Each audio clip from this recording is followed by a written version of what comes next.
Bismillahirrahmanirrahim. Assalamualaikum warahmatullahi wabarakatuh. Alhamdulillahi rabbil alamin. Wassalatu wassalamu ala sayyidil anbiya'i wal mursalin wa ala alihi wa sahbihi ajma'in.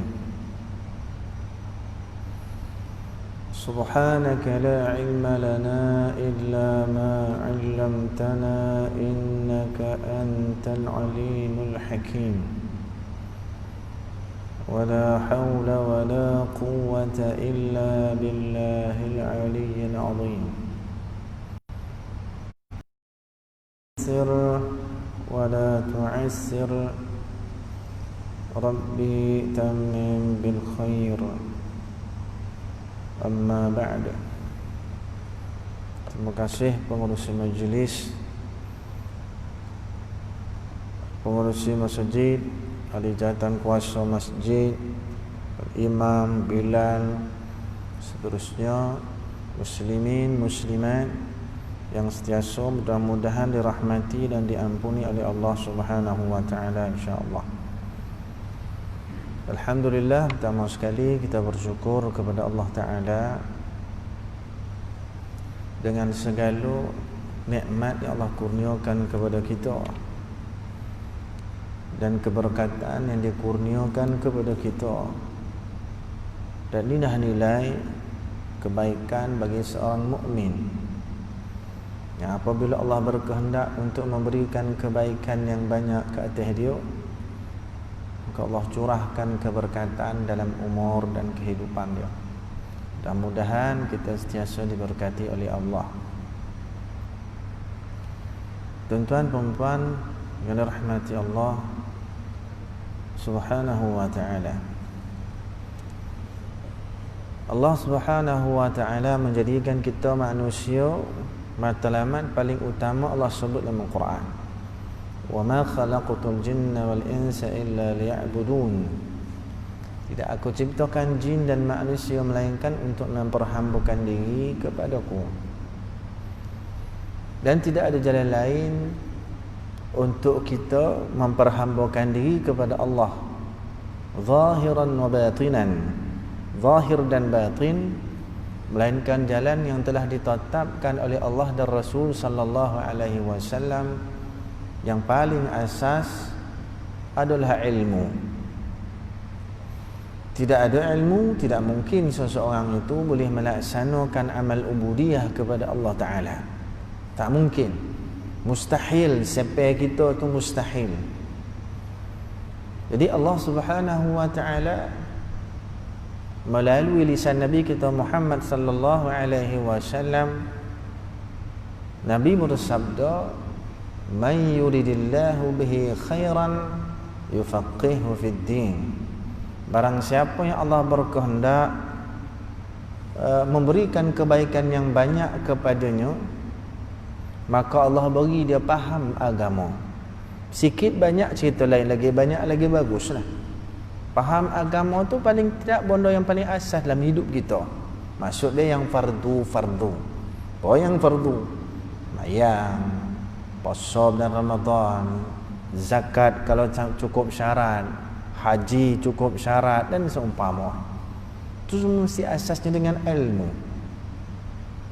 Allah Subhanahu wa ta'ala menyebut, yarfa'illahu alladhina amanu minkum walladhina utul ilma darajat. Allah mengangkat orang-orang yang beriman daripada kalangan kamu dan orang yang diberikan ilmu beberapa darajat, beberapa tingkatan insya-Allah taala.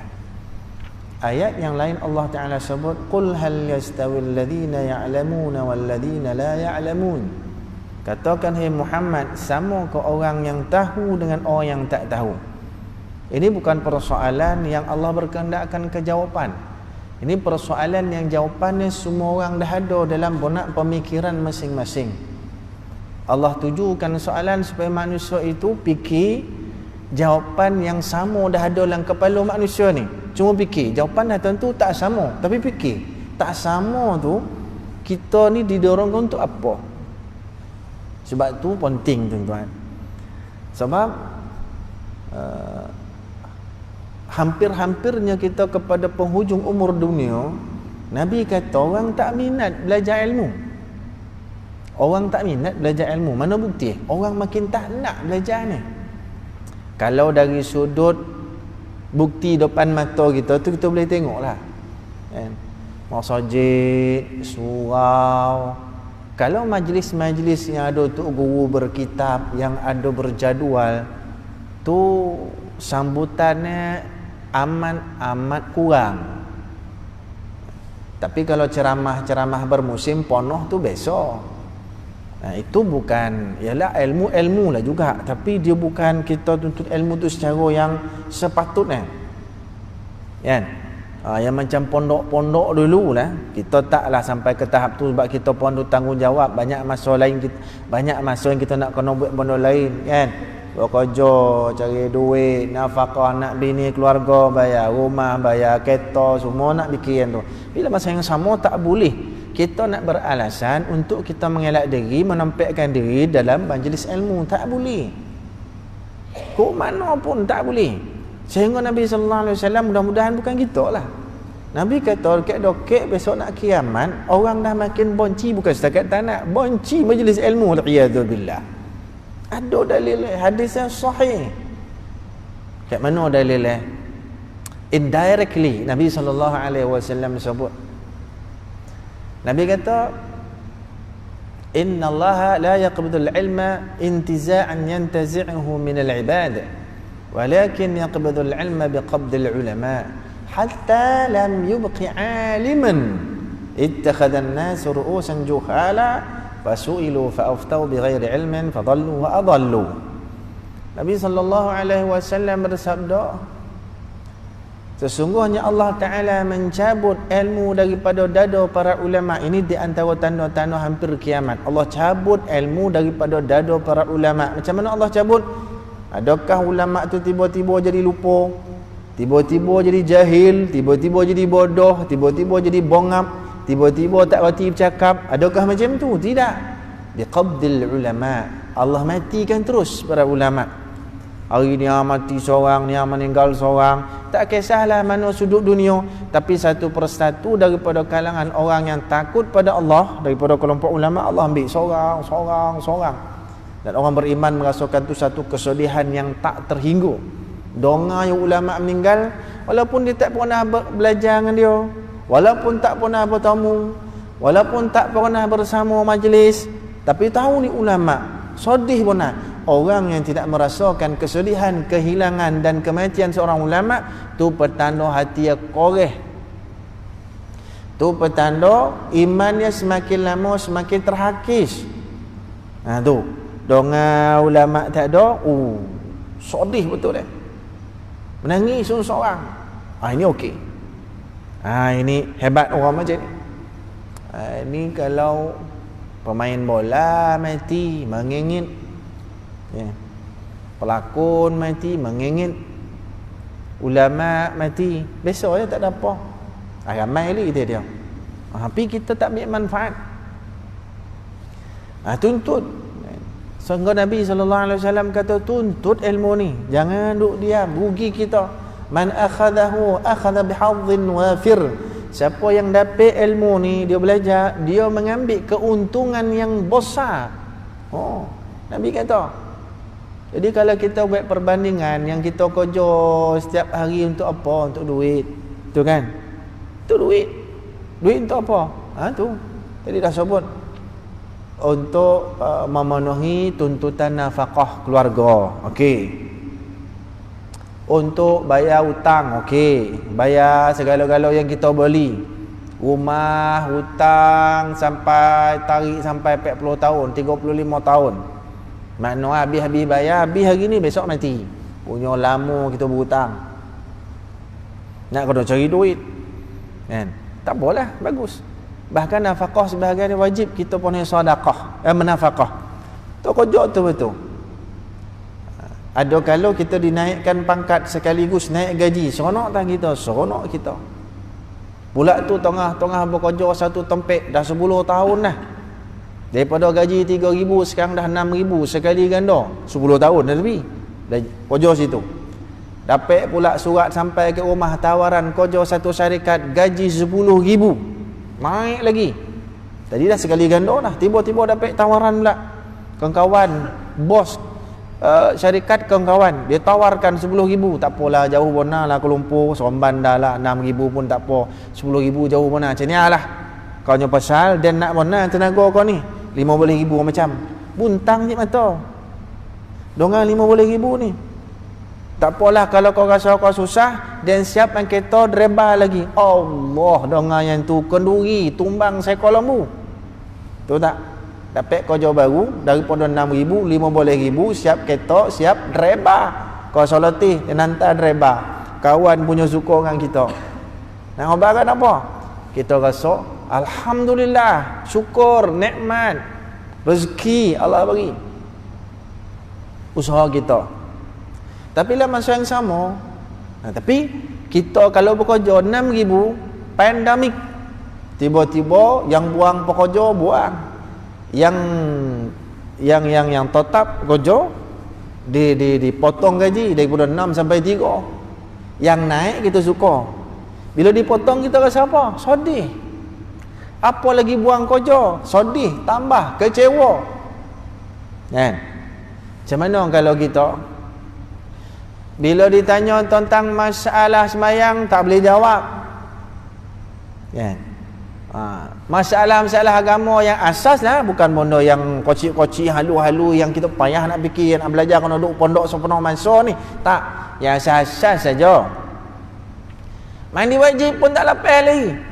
Ustaz, mandi wajib kita dalam keadaan junub beri salam boleh tak? Itu benda basic tu. Tak boleh jawab, mana kita kena fikir sendirilah. Kita nak duduk diam lagi. Kalau potong gaji kita dah risau, Allah potong keberkatan hidup dengan ilmu tak ada ni, patut-patut lebih risau. Kita tengok diri kita, yang ni tak lebih jawab ni, yang ni tak lebih nak amal, yang ni tak lebih nak buat. Dalam hal-hal ibadah kita tu patut lebih besar kerisauan kita. Patut dia macam tu. Patut mendorong kita tak boleh duduk diam dah ni. Kena gorak dah ni. Apa modal dia ni? Seorang ulama dalam syair dia kata apa? Tazawwad min hayatika lil ma'adi wa qum lillahi wa'mal khaira zadi. ولا تطلب من الدنيا كثيرا فإن المال يجمع للنفاد أترضى أن تكون رفيق قوم لهم زاد وأنت بغير زاد. Ulama sufi dia kata apa? Saya lupa nama dia, tapi dia kata apa? Tazawwad min hayatika lil ma'adi, carilah berkah dalam hidup kau atas dunia ni untuk sampai di masa nu. Tazawwad min hayatika lil ma'adi, untuk hari kebangkitan. Ni masalah. Dah mati, tak ada dah. Nak cari berkah macam mana? Masa hidup cari berkah. Berkah apa? Berkah amal. Tazawwad min hayatika lil ma'adi, carilah berkah untuk kita menempuh hari bangkit besok ni. Masa hidup sekarang. Macam mana? Wa qum lillahi wa'mal khaira zadi. Wa qum lillah, bangkit melaksanakan kewajipan yang dah ditetap di Allah Ta'ala. Kau boleh yang kita bangkit tu sunat tengah malam, kita bangkit tengah malam. Kalau tak mampu nak bangkit, paling tidak yang fardu jangan ditinggalkan. 5 waktu. Wa qum lillahi wa'mal khaira zadi, dan beramallah sebaik-baik berkah. Maksud dia yang wajib kita laksanakan, yang sunat kita usaha untuk diperbanyakkan. Dan benda tu asas ilmu, tak mungkin kita boleh buat kalau tak ilmu. Sekali lagi kita ke situ pun ya. Kan? Ni kena fikir dia ni. Kan? Seorang-seorang kawan-kawan kita dah pergi, seorang-seorang jiran kita dah pergi, seorang-seorang adik-beradik kita dah pergi. Allah kata waja'akumun nadhir, telah sampai kepada kamu peringatan. Ni di antara peringatan kita. Hari-hari orang yang jadi kenalan kita dah diambil, dijemput di Allah Ta'ala. Patutlah kepala kita dan diloli ke lah masa yang sama dah kita taubitkan soalan itu, dan bila lagi ada tak berkah cukup tu dia enggak dia kena ada soalan macam tu dalam kepala kita. Wa qum lillahi wa'mal khaira zadi wa la tatlub min ad-dunya kathiran, jangan kau tuntut dunia itu melampau-lampau banyak. Sebab tu akan menjadikan kita lupa. Itu akan menjadi sebab pada akhirat kita cicir ke belakang. Sebab dah keterlaluan bona dunia depan mata kita. Kan? Tak boleh. Jangan kata tak boleh tuntut dunia. Tak. Carilah dunia tu sampai kaya. Tak apa. Tapi jangan disebab akhirat kita cicir jauh ke belakang. Langsung tak nampak dah.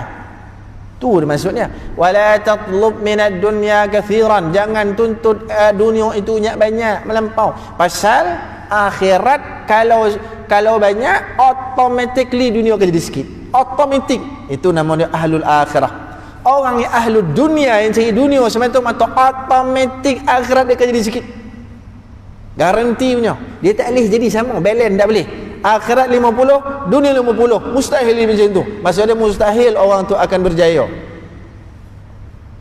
Dia kalau akhirat, kalau dia cari akhirat, dia sendiri. Bukan orang basa-basa. Tak payah apa dia dah, tak payah dibasa-basa, tak. Automatik dia akan jalan akhiratnya lebih banyak banding dunia. Itu namanya ahlul akhirah. Walal akhiratu khairul laka minal ula. Allah kata, akhirat itu terlebih baik bagi kamu berbanding dunia. Apabila cerita terlebih baik, maka itu akan jadi terlebih banyak automatik. Dia akan jadi lebih banyak. Lebih banyak itu macam mana? Ikutlah atas dasar ilmu kita lah. Ilmu kita parih mana? Kalau dunia banyak, automatik akhirat akan jadi sedikit.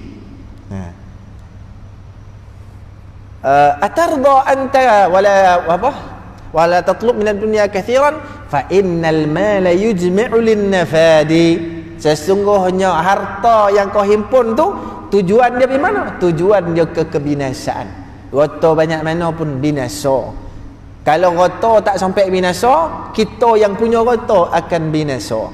Kata Sina Ali karramallahu wajhah, bab harta, dia kata kalau kita letak harta kita duduk depan kita akan jadi hamba kepada harta kita. Kalau harta kita duduk belakang kita akan jadikan harta kita tu hamba pada kita. Lain. Harta tak? Banyak sama. Banyak sama, katakan 1 juta. Tapi kalau 1 juta tu duduk depan kita akan jadi hamba dia.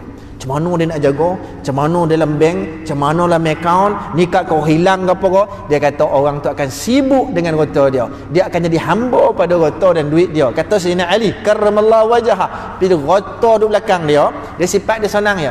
Kalau harta kita jadi hamba harta, kita akan, kalau kita jadi hamba harta tu macam ni, dia sifat ni, kaut. Tapi kalau harta jadi hamba dia, dia jadi macam tu. Datang lagi.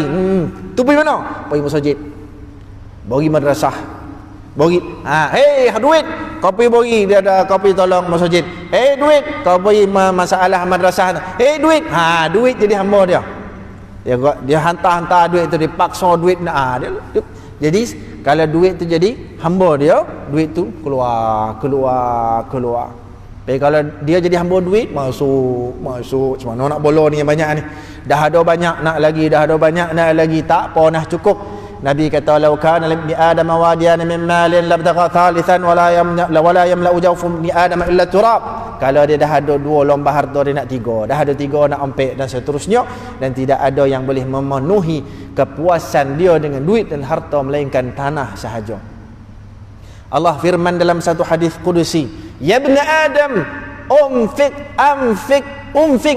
alaik." Kata dia, umfik alaik.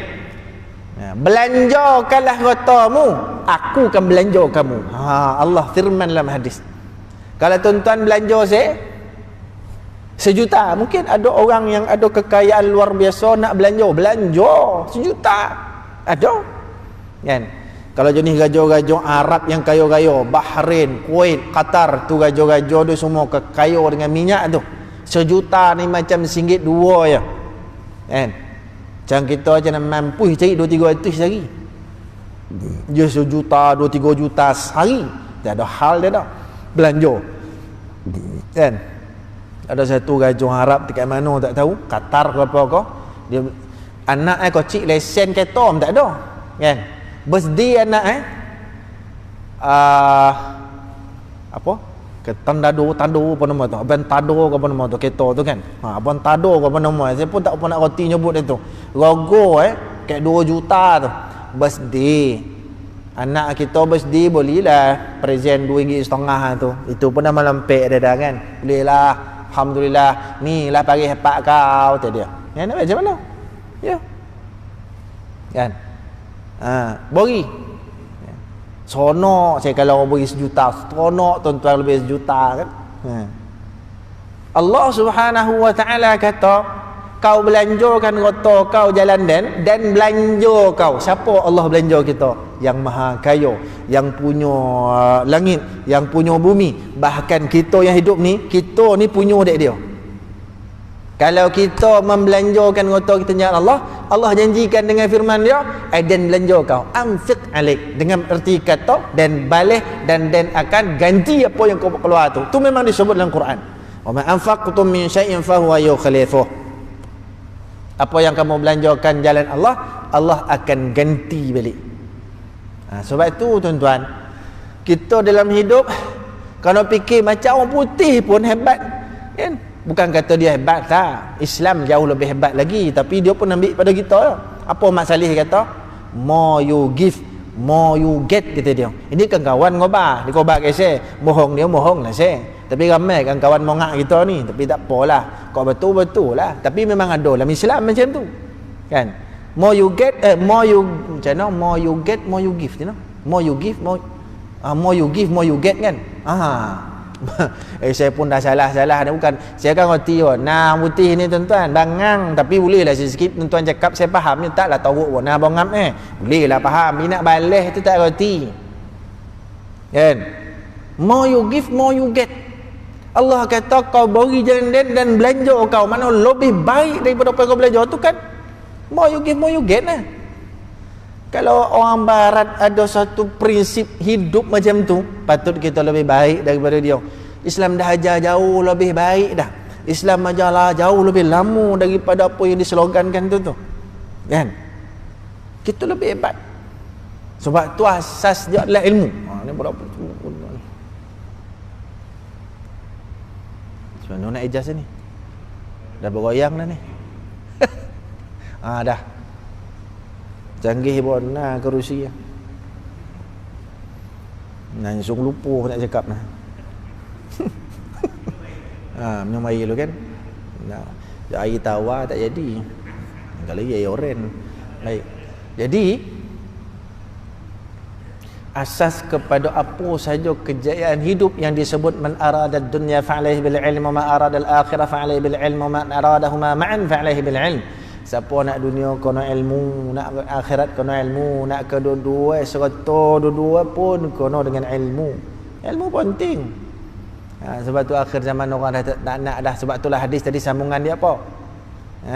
Nabi kata Allah akan cabut ulama satu-satu. Allah akan matikan ulama seorang-seorang. Sehingga kalau dah tak ada ulama, maksud dia kalau tak ada ulama, tak ada lah penyampaian ilmu. Mana bila tak ada penyampaian ilmu, tak ada lah orang yang reti bab agama. Sehingga Nabi kata, hatta lam yumqi aliman ittakhadhan nasu ru'usan juhala. Kalau dah tak ada orang alim, tak ada guru-guru, tok syekh nak nyampaikan ilmu agama pada kita, maka manusia akan mula merujuk dan bertanya kepada pemimpin-pemimpin bodoh, pemimpin-pemimpin jahil. Makna nak ubah akhir zaman, kebanyakan pemimpin itu bodoh bab agama, kebanyakan pemimpin itu bangang bab agama, kebanyakan pemimpin itu tak reti bab hukum hakam. Bukan saya sebut, Nabi sebut. Jahil tu maksud apa? Bahasa mudah kita bab kampung, bahasa kampung. Jahil itu makna bangang, bahkan lebih teruk pada bangang lagi jahil ni. Kalau tuan-tuan tahulah bahasa jahil ni, jahil tak reti apa. Sebab tu orang yang merujuk kepada zaman jahiliyah tu. Apa maksud jahiliyah? Tu bukan sekadar semata-mata tak tahu. Bahkan jahiliyah ni maksud dia orang yang tak tahu lagi jahat. Itu jahiliyah. Makna dia kalau setakat bangang tak kacau orang, tu jauh lebih baik daripada jahil tu. Macam mana gambaran jahiliyah? Bapa orang berbunuh-bunuhan, merampas hak orang, kan? Balun orang sana, orang sini. Itu makna zaman jahiliyah. Datang Nabi betul benda tu.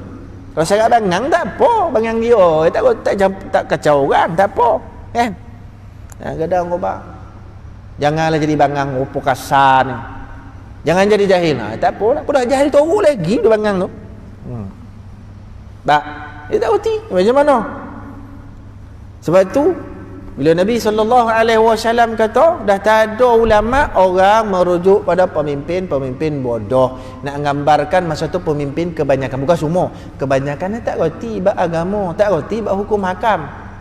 Elok sikit dia tak reti, dia tanya orang yang reti. Okey, tu memang hebatlah, kategori hebatlah akhir zaman kalau macam tu. Tapi Nabi kata tak jadi macam tu. Dia tak merujuk pada orang reti walaupun dia tahu dia tak reti. Apa jadi? Fasu'ilu fa'aftau bighairi ilmin.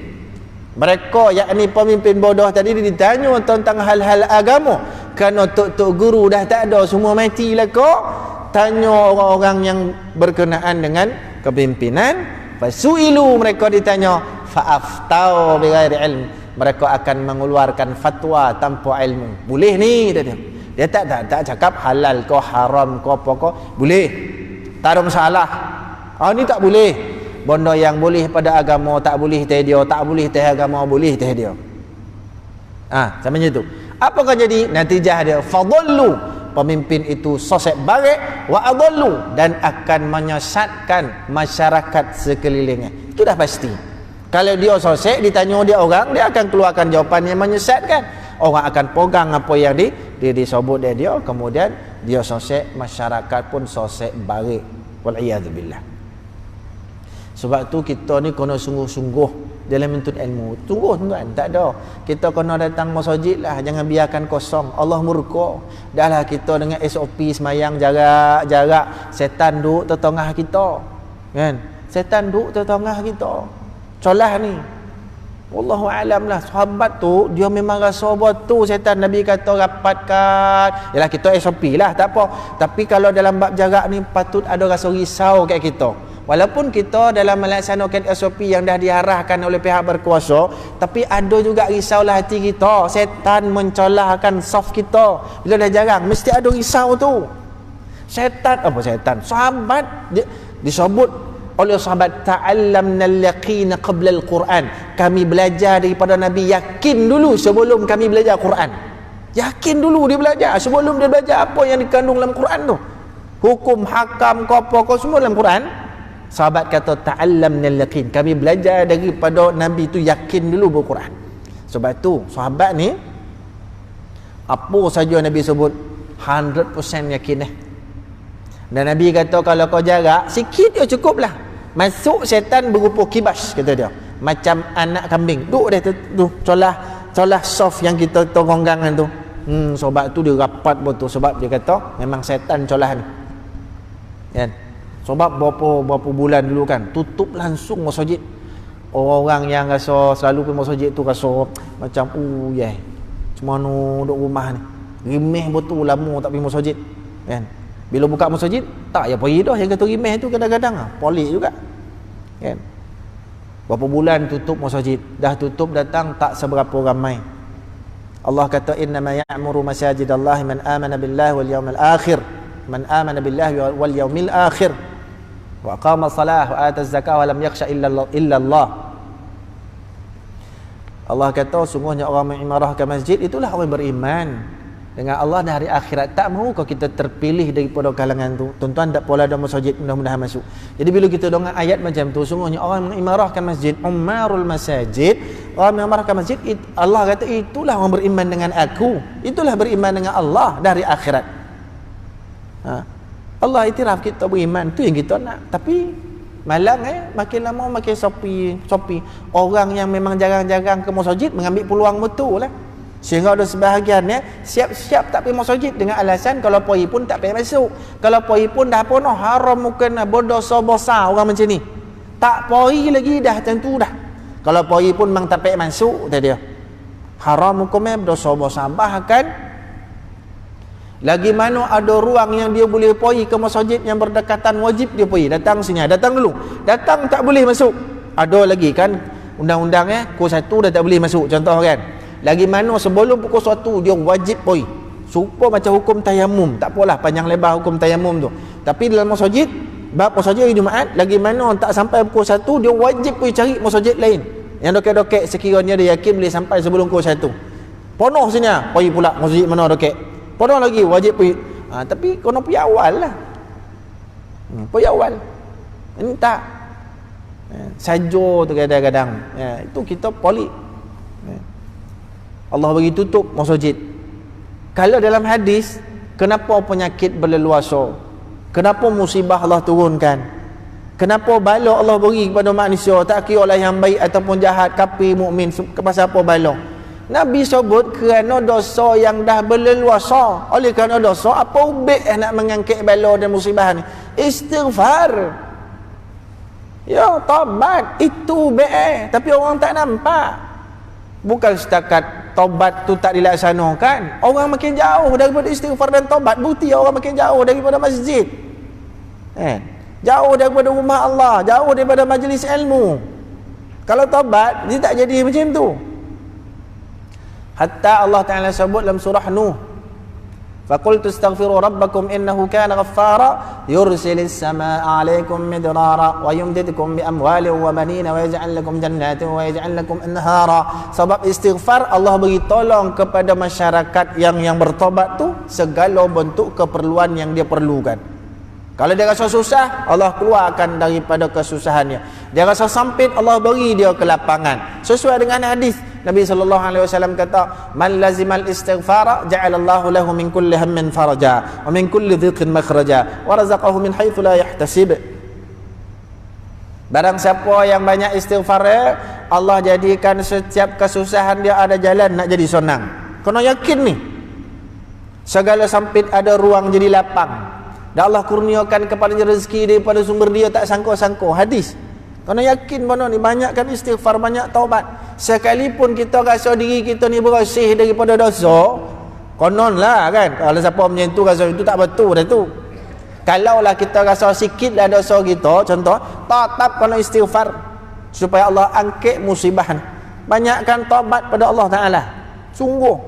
Dan tu yang disuarakan baru-baru ni oleh member Al-Azhar di Masjid Azhar.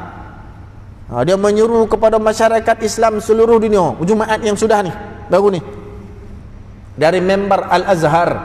Dia dulu ada satu majalah tiap-tiap minggu keluar, bukan setiap bulan. Member, mana dia daripada member Azhar. Apa dia sebut tu, daripada nasihat-nasihat semua dia bawa keluar, masuk dalam tu. Baru-baru ni dia kata apa? Tabatlah semua masyarakat Islam, kerana kita dengan dosa yang banyak ni lah, kemungkaran yang berluasa ni lah, musibah Allah Ta'ala turun. Sebab banyak kita boleh cerita tentang sebabnya salah tuang, salah niya ke macam-macam. Teori tu, teori niya, kenapa musibah ni ada. Tapi disimpulkan satu saja daripada hadis, ini semua kerana dosa manusia dan kemungkaran, kemaksiatan yang dah tak terbendung dah, kata dia. Itu mak hadis tu. Itu taubat, istighfar. Walaupun kita rasa kemungkaran dan kemaksiatan yang berluasa ni kita tak terlibat pun, tapi kalau Allah Ta'ala menurunkan musibah atas sebab kemaksiatan tu, dengan kita-kita hanyut, kita-kita kena libih. Sayyidina Aisyah radhiyallahu ta'ala anha kata, walau apakah musibah Allah Ta'ala itu akan kena ke kita, wa fina salihun, walaupun daripada kalangan kita ni ada orang salih.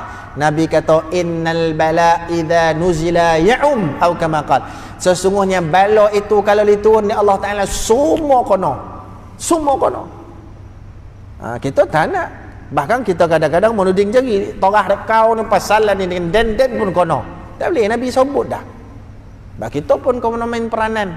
Panggil orang datang masjid, paling tidak keluarga masing-masing kena main peranan. Kita ahli keluarga, bawa anak-anak kita datang, bawa ahli keluarga kita datang, bawa rumah anak-anak dara kita datang, bawa ke majlis ilmu, bagi mereka input-input yang memang sepatutnya dia kena tahu. Kan? Anak-anak ni dah jarang dah ada lah kan. Kebanyakan orang mak apak datang kan, orang muda, anak-anak tak tahulah, yang bekerja, yang berjalan. Sedangkan Allah Ta'ala kata, qu anfusakum wa ahlikum nara. Tadi yang disebut dalam tadi ni, syair ulama tadi tu, dia kata, wala tadlub minad dunya kathiran fa innal mala yujma'u lin-nafadi. Jangan apa rotanya banyak, roto kau himpun pun binasa juga. Atarda an takuna rafiqa qaumin lahum zadun wa anta bighairi zadi? Apakah kamu redha, kamu suka kan an takuna rafiqa qaum, kamu berada dalam satu masyarakat lahum zadun wa anta bighairi zadi, mereka itu nampak cantik, elok, banyak amal, banyak bokah, dan mana dogi kan? Kalau tu kau tengok orang selalu masjid, kau tak pergi lagi. Orang majlis ilmu, kau tak pergi lagi. Orang sedekah banyak, kau takut lagi. Kalau tu benda, kau tak ada lagi bokah. Boleh duduk diam kau. Kalau duduk diam juga koreh mengkoreh lagi tau kan. Itu dia pesan dia ulama. Lepas tu kita itu untuk majlis ilmu ni poi dah. Itu masalah yang saya tengok dalam masyarakat kita, minta maaf sebutlah. Apabila kita nakkan tok guru, kita datang ke tok guru, dia pun ngajar. Kadang-kadang bila dia ngajar tu kono ke batang hidung kita, satu. Kadang-kadang dia ngajar tu tinggi suara, bertompik-tompik deh, dua. Kadang-kadang dia ngajar tu kita rasa tak apa-apa bondo disebut kita rasa dia kita pandai lagi pada dia. Ni apa bondo ni dia. Sikap tu baru-baru ni ada seorang ustaz lah kan, kawan saya, dia ngajar satu masjid tu terminit dia. Tuan-tuan tahu apa alasan terminit bukan kerana ilmu bukan kerana dia tak reti baca kitab. Sebab ustaz ni ngajar suka bertompik-tompik. Allah, saya kata itu sebab iya. Kalau macam tu habislah robih. Ya, tak ke mana dah. Ya mungkin tak semua. JK lah mungkin ada, lepas tu pula ada lah jamaah-jamaah ikuti pengajian tu pun tak puas hati. Dia bertompik-tompik pula, masalah dia ni. Dia orang menyampaikan ni tuan-tuan tu guru ni mana nak sama. Ada yang lembut, yang lembut tu pula tak boleh pula. Alah leweh bona tidur semua terminit lah. Yang lembut bona slow pun tak boleh, yang bertompik pun tak boleh, yang luwui pun tak boleh. Dia nak apa? Dia nak bila bercakap tu seminit cakap bola, seminit cakap bola. Itu yang nak itu yang terbaik dia. Tak apalah, masing-masing cara. Kalau dia nak buat lawak kelakar tu cara dia, biarlah. Kita nak passion macam tu je. Yang bertompik-tompik tu cara dia. Yang seluk masing-masing cara. Macam kita kak, kita tak nampak. Kita ni kan sama. Allah kalau cipta sama habis kita. Sama je semua. Makan mi je semua. Tak ada jual boreh dah. Semua sama makan mi. Contohlah. Sebab tu kita ni ada hikmah Allah jadikan tak sama kita ni. Kan? Kalau sama tak nikah kita. Kan? Sebab tu Al-Imam Syafi'i rahimahullahu ta'ala kata, ni dalam adab kita menuntut ilmu, Imam Syafi'i kata, masyhur dalam syair dia. Dia kata, isbir ala murril jafa min muallimin fa inna rusubal ilmi fi nafaratihi man lam yadhuq murrat ta'allumi sa'atan tajarra'a dhullal jahli tula hayatihi wa man fatahu at-ta'lim waqta shababihi fakabbir alaihi arba'an liwafatihi. Dia kata apa? Isbir ala murril jafa min muallimin. Ni kalau kita betul-betul nak belajar, ini adab dia. Isbir ala murril jafa min muallimin. Sabarlah kamu dengan sikap kasar gurumu bila dia mengajar kamu.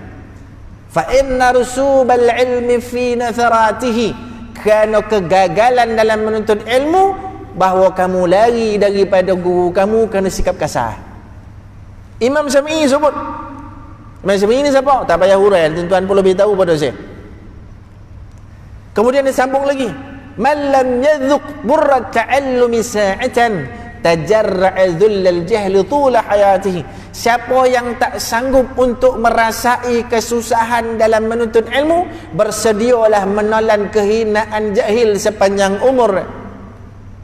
Wa man fatahu at-ta'lim waqta shababihi, barang siapa yang tak belajar ketika dia kuat, ketika ada masa ruang dan sebagainya, man fatahu waqta shababu waqta ta'allum waqta shababihi. Apa sambungannya tadi? Man fatahu at-ta'lim waqta shababihi fakabbir alaihi arba'an liwafatihi. Siapa yang tak nak belajar padahal ruang ada, waqta shababihi maksud dia waktu muda. Tapi bukan kalau waktu muda kita dah berusia, Kita ambil makna ruang tu ada, kesihatan ada, telinga tak bingar pokak, mata tak buta, mulut tak bisu, kaki boleh berjalan, tangan boleh bergerak, semua tu gunakan. Tu ruang kita masih boleh belajar. Kalau kita tak mau belajar dalam segala semua benda tadi tu elok semua, fakabbir alaihi arba'an liwafatihi. Takbir saja, empat takbir kat dia kerana dia semua dah mati, tak hidup. Takbir empat tu sembahyang jenazah. Sembahyang janazahan kat dia pasal dia sebenarnya bukan hidup, dia mati dah, kata Imam Syafi'i. Sebab tu mula-mula atas di poin apa? Sabar tok guru koreh ni. Sabar tok guru betul tampik ni. Kerana kejayaan orang menuntut ilmu, sabar dengan kerenah guru sebab dia juga manusia. Tapi dia ada kelebihan yang kita nak ke dia. Apa nama? Ilmu dia. Iya. Dan adab ini dah kurang pada masyarakat yang ada. Bahkan kalau tak kono dengan tokaat, guru tu bakal dimusuhi dia. Ya. Al-Imam Al-Syekh Muhammad ibn Ali salah. Syekh Muhammad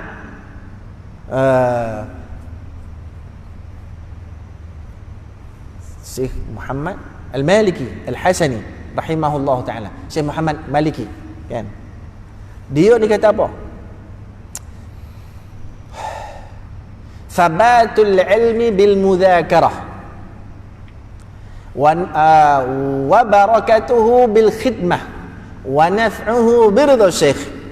Dia kata dalam hal kita menuntut ilmu, nak tetap ilmu tu dengan kita mudzakarah, belek kitab tu, baca kitab tu, nulis apa yang kita dengar dalam pengajian, itu sabat, tetap ilmu dengan kita. Bahkan ada hadis, qayyidul ilma bil kitabah, ikatlah ilmu itu dengan menulis.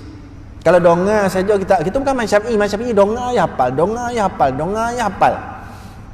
Bahkan pernah dalam satu majlis tu guru dia marah dia. Syafi'i, kau jangan main-main dalam majlis ilmu. Apa kau buat tu? Sebab masa tengah tok guru ngajar, dia buat tulis. Dia tak ada pen pasal apa? Terlalu miskin. Dalam banyak-banyak orang yang belajar, Imam Syafi'i lah yang anak murid paling miskin. Dah lah yatim piatu, miskin. Dah lah anak yatim, miskin. Paling miskin sekali, sampai pen pun tak mampu beli, pensel tak mampu beli. Bila tak mampu beli, kotak tak ada, pensel tak ada. Jadi bila dengar, dia buat tulis ni.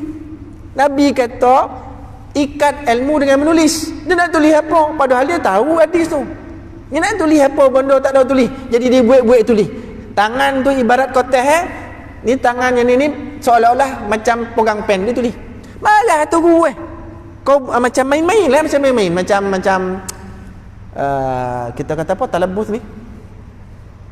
Benda tak ada tulis tapi buat macam tulis. Malah tu guru tapi dia nak baca mana tak ada tulis. Akhirnya yang dia tulis tu atas angin tu, segala yang dia, macam dia tulis betul, terakam dalam kepala ni satu persatu. Bila ditanyakan masalah apa yang dibicarakan dalam sepanjang majlis ilmu tu, dialah satu-satunya yang boleh beritahu semua satu persatu perkataan, satu persatu huruf daripada mulut tok guru tu, rakam dalam kepala dia tulis tu. Macam tu baik Imam Syafi'i. Tapi kira tuan-tuan pun macam Imam Syafi'i je lah. Jadi bila dia dengar macam tu, dan dia Al-Imam Sayyid Muhammad Al-Maliki Al-Hasani rahimahullahu ta'ala kata, nak belajar, nak betul-betul tulis, ada kitab Kemudian dia kata apa? Ni penting tuan-tuan. Dan ni dah tua. Tak, sama je. Sebab Nabi pesan sampai mati belajar ni. Mana ada istilah pencet dalam belajar? Tak ada.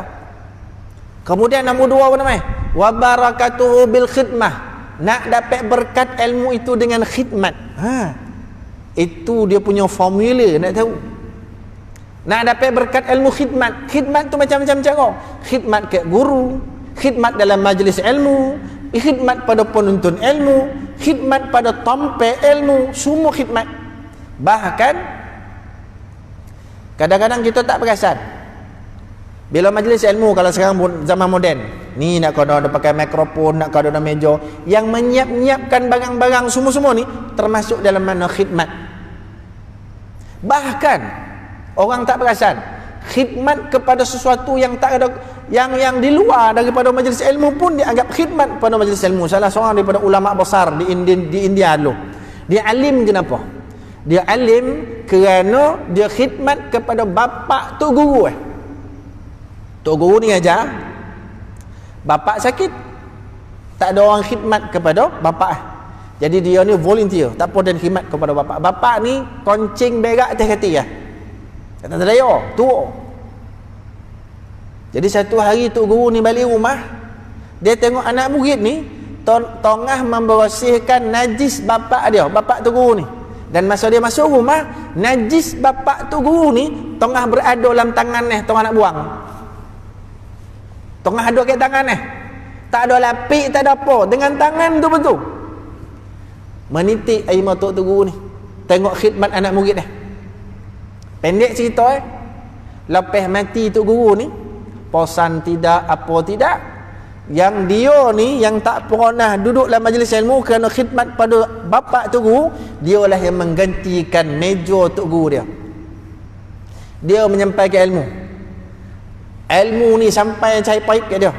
Lah dunia lah kan.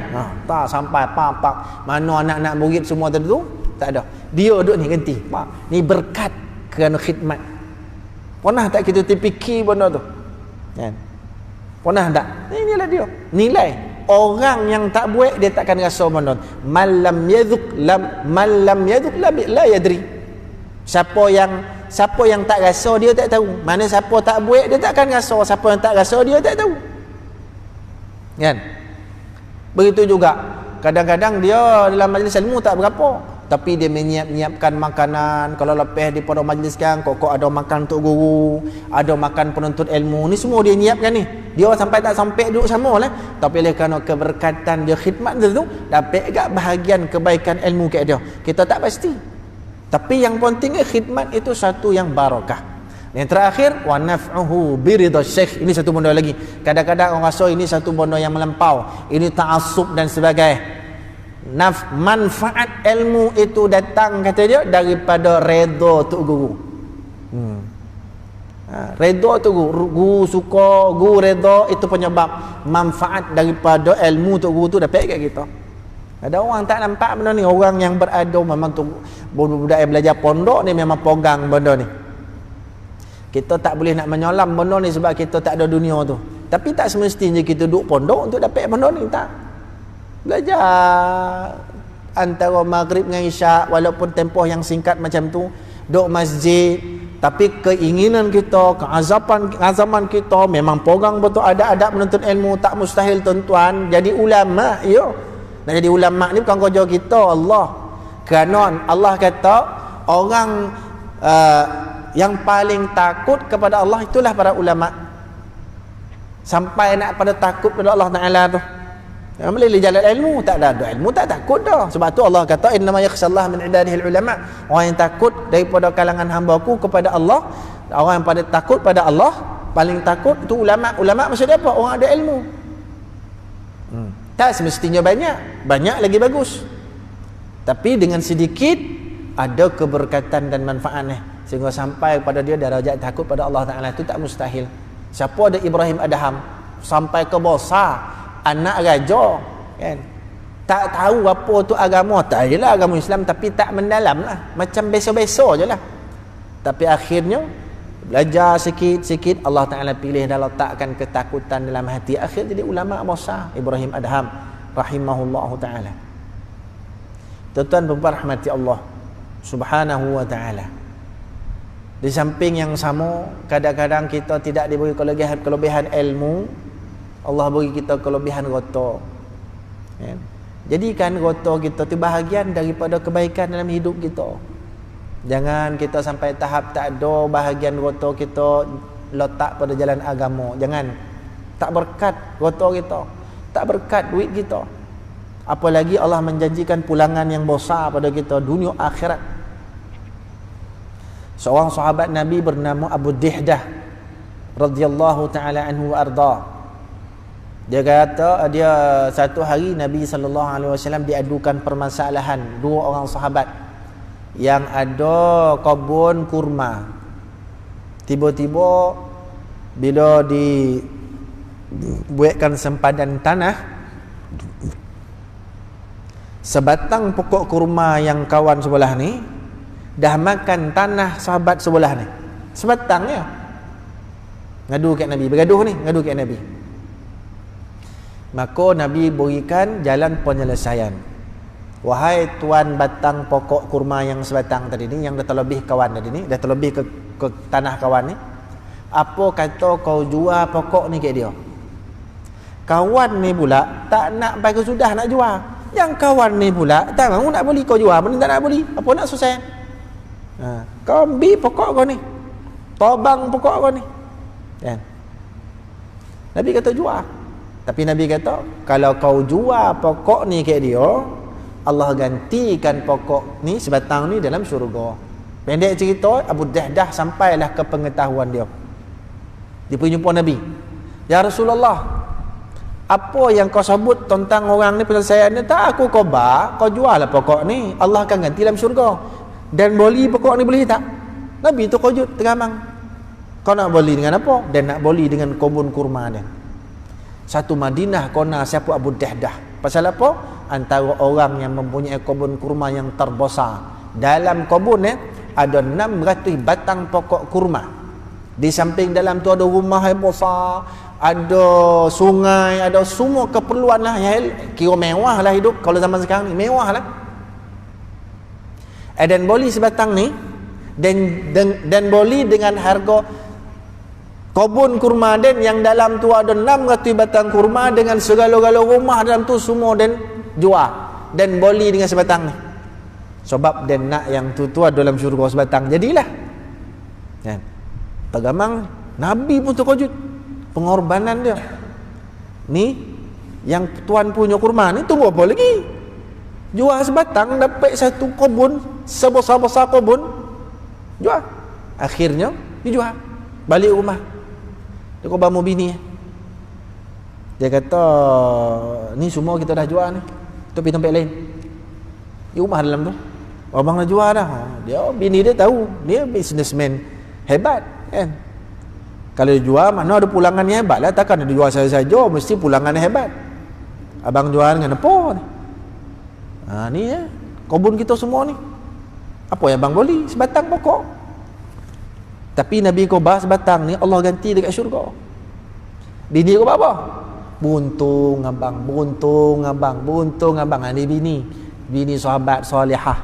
Kalau kita tak gila, bangang dua tu. Ataupun dua sekali. Gila bang kau, bangang tu dia. Sepokok kurma jual dengan satu ladang 600 batang ni. Kan? Tapi itulah keyakinan sahabat. Bila Nabi menawarkan sebatang saja pokok dalam syurga, makna dia bukan nampak sebatang tu, dia nampak diri dia yang punya batang pokok kurma tu akan ada dalam syurga.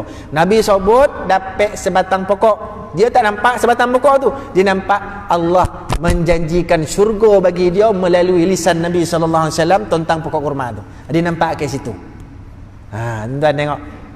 Tapi kita mungkin tak sampai tahap lah macam sahabat Nabi. Tapi paling tidak keluarkan pada kadar kemampuan kita. Kono yakin Nabi sallallahu alaihi wasallam kata, as-sadaqatu ma naqasat min malin. Sedekah kamu tidak akan sekali-kali mengurangi hartamu. Kono yakin nama nak orang tak yakin. Adalah kan, yakin betul-betul ada, bukan tak ada. Tapi kadang-kadang dia nak bila dengar benda macam ni, dia nak RM2 dia sedekah, minggu depan dia nak RM200. Macam tu. Dia mahu. Kan? Segala amal tu pertama ikhlas. Kalau berkait khusus dengan harta, pastikan harta kita tu daripada sumber yang bersih, yang halal. Kan? Dan yang ketiga, dia ada 3 syarat tu. Pertama ikhlas, nombor 2 sumber dia bersih, nombor 3 tempat yang kita keluarkan tu tempat yang ada nilai keberkatan, nilai kebaikan. 3 benda tu. Ada tu cantik ya. Tak ada minta apa-apa. Kalau kita dapat sumber yang tak elok, nak sedekah dekat masjid, nak sedekah dekat madrasah, pondok, sumber riba, sumber daripada menipu, sumber daripada risuah, tak boleh. Kata Sufyan Ats-Tsauri rahimahullah, sedekah yang macam tu seumpama orang yang nak bersihkan baju yang kotor dengan air kencing. Apa jadi? Nak basuh baju kotor, pergi pakai air kencing, dia takkan bersih. Bahkan disebut dalam hadis Nabi sallallahu alaihi wasallam sebut, man hajja bimalin haramin faqala labbaik faqala Allah la labbaik wala sa'daik wa hajjuka mabrur wa hajjuka mardudun alaik, atau kama qala, barang siapa yang pergi haji dengan menggunakan duit daripada sumber yang haram, maka ketika dia menyebut labbaik Allahumma labbaik, Allah pun menyahut la labbaik wala sa'daik, tak ada haji, tak ada labbaik, tak ada alu-aluan, tak ada. Wa hujjuka mardudun alaik, dan haji kau torang tertolak dan tak terima langsung. Itu daripada sumbernya haram, kan? Apa saja akan tertolak. Ya, cek kencing dan basuh kencing, kononnya nak bersihkan dosa. Tak, dia makin kotor lagi. Bahkan akan jadi dosa pula atas dia, patut payah pahala. Jadi dosa pula, itu pun ada hadisnya. Selain daripada tu, ada seorang ulama tabi'in,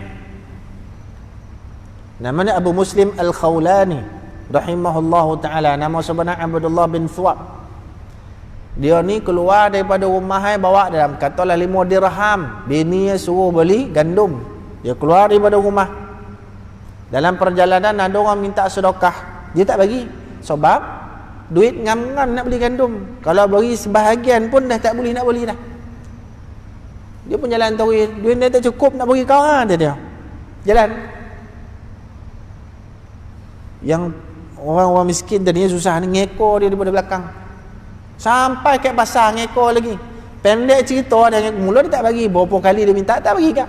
Akhir dia bagi kan separuh, kan sikit, semua bagi 5 dirham tu dia bagi, ambil dah dia. Apa dia buat? Dia kutip abu-abu, pasir-pasir, apa semua dia masuk dalam karung. Dia buat karung tu nak diisi dengan gandum, nak beli 5 dirham ni. Dah tak ada duit nak beli, diisi dengan model-model kutip-kutip, masuk balik rumah. Sampai rumah letak dalam dapur, copek-copek keluar. Sebab takut bini marah dia. Dia pun takut gak. Ulama besar kan. Tapi memang disebut dalam kitab macam tu. Dia keluar copek. Lepas tu lama petang dia balik. Sampai ke rumah dah terhidang dah hidangan.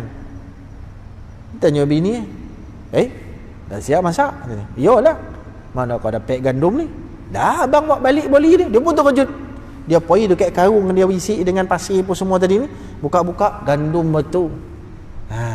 Yalah, selain daripada karamah, itu barakah daripada sedekah.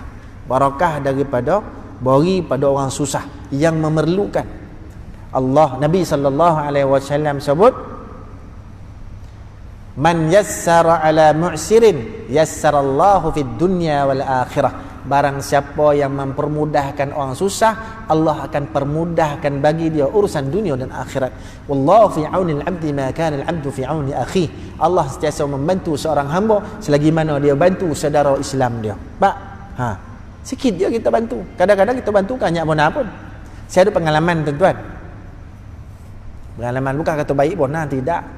Saya balik daripada sembahyang Jumaat. Masa tu saya khutbah. Saya dijemput khutbah lah.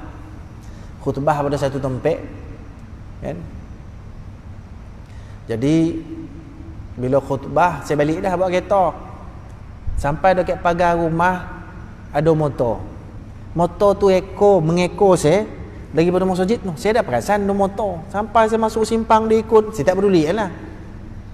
Sampai dekat rumah dia pun berhenti. Comel saya. Dia duduk tepi tingkap saya tak buka. Kita comel lah orang ikut macam tu kan. Dia kata, bang, tolong bang, saya susah. Apalah susah tiba-tiba dia ekor kita sampai rumah, kan?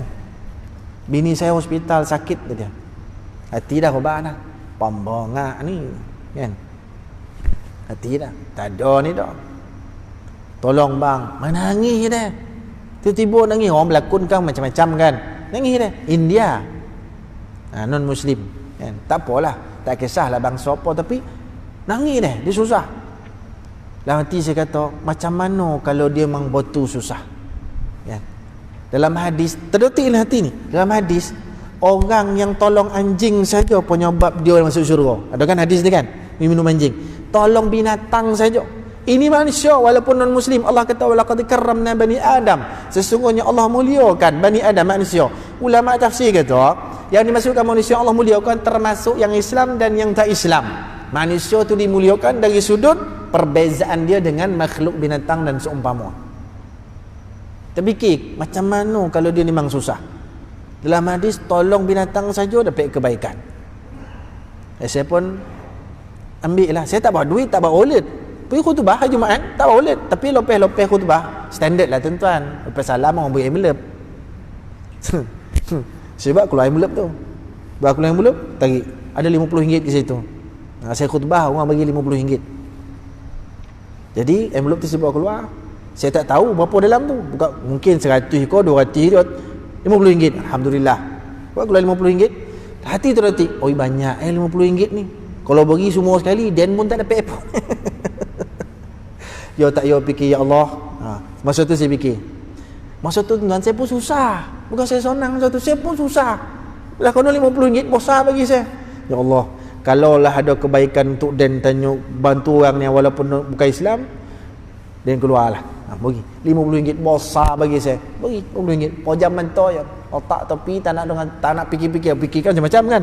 Wih banyak Dan bagi. Patut RM5 pun cukup dah tu. Besar dah RM5. 50 Dan bagi. Kono pula dia berlakon menipu padan kau macam-macam setan ni.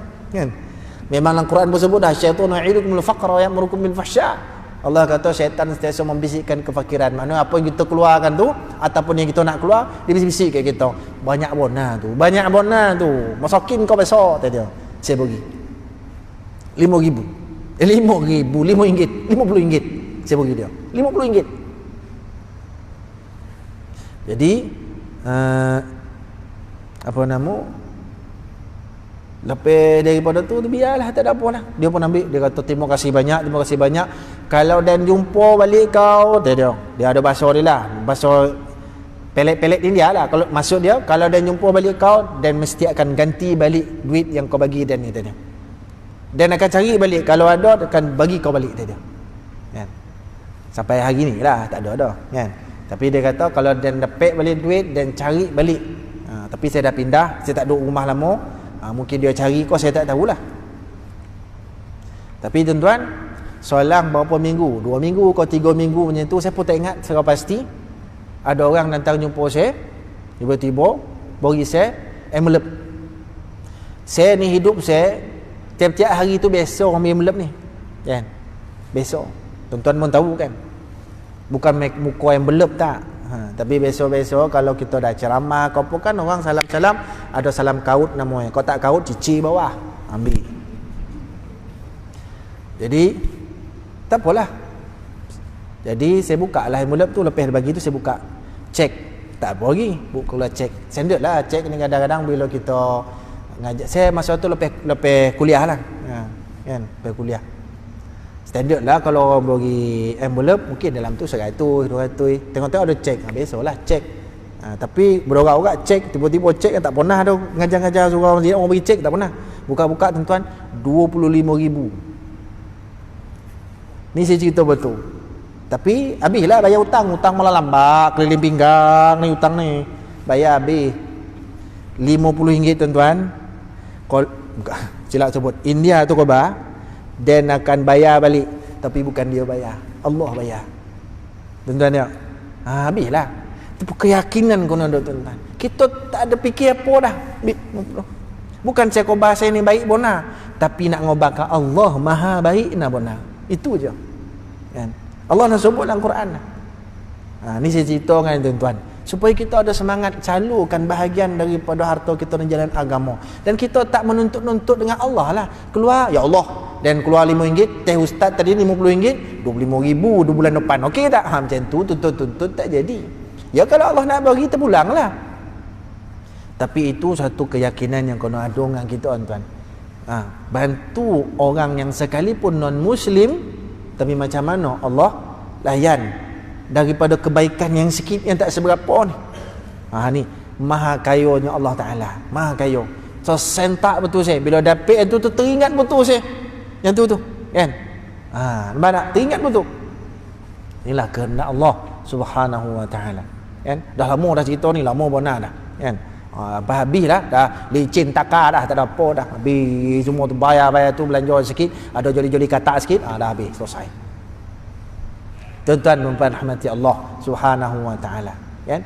Allah Subhanahu wa taala sebut dalam Quran, "Mathalul ladzina yunfiquna amwalahum fi sabilillahi kamathali habbatin ambatat sab'a sanabil fi kulli sumbulatin mi'atu habbah wallahu yudha'ifu liman yasha' wallahu wasi'un 'alim." Wallahu wasi'un hakim. Wallahu wasi'un 'alim. Allah Ta'ala kata perumpamaan orang yang menafkahkan hartanya jalan Allah Ta'ala seumpama sebiji boneh kecil, dia tanam keluar pokok sehingga mengeluarkan 7 tangkai ataupun 7 cabang. Setiap satu tangkai mengeluarkan 100 biji buah hasilnya. Mana 7 tangkai 700. Mana dia sikit yang kita beri jalan Allah, Allah bagi 700 kali ganda.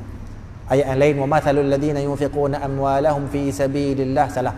وَمَثَلُ الَّذِينَ يُنْفِقُونَ أَمْوَالَهُمْ ابْتِغَاءَ مَرْضَاتِ اللَّهِ وَتَثْبِيتًا مِنْ أَنْفُسِهِمْ salah. Contoh ayatnya, وَمَثَلُ الَّذِينَ يُنْفِقُونَ أَمْوَالَهُمْ ابْتِغَاءَ مَرْضَاتِ اللَّهِ كَمَثَلِ جَنَّةٍ بِرَبْوَةٍ أَصَابَهَا وَابِلٌ فَآتَتْ أُكُلَهَا ضِعْفَيْنِ فَإِنْ لَمْ يُصِبْهَا وَابِلٌ فَطَلٌّ. Allah Ta'ala kata, dan perumpamaan orang yang menafkahkan hartanya Allah semata-mata nakkan redha Allah, seumpama orang yang menanam tanamannya di dalam kebun yang berada di atas tompek yang tinggi. Kan? Fa'asabaha wabilun fa'atat ukulaha dhi'fain. Ditimpa hujan atas dia, datang hujan, maka keluarlah 2 kali ganda. Subur.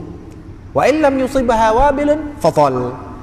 Kalau pun hujan tak turun, dia tetap subur, tetapi subur yang besok-besok kerana masih ada embun. Kalau tak keluar hujan pun embun masih ada sebab tompek tinggi. Itulah perumpamaan orang nafkah kerana Allah Ta'ala nak bagi tahu tidak akan sia-sia.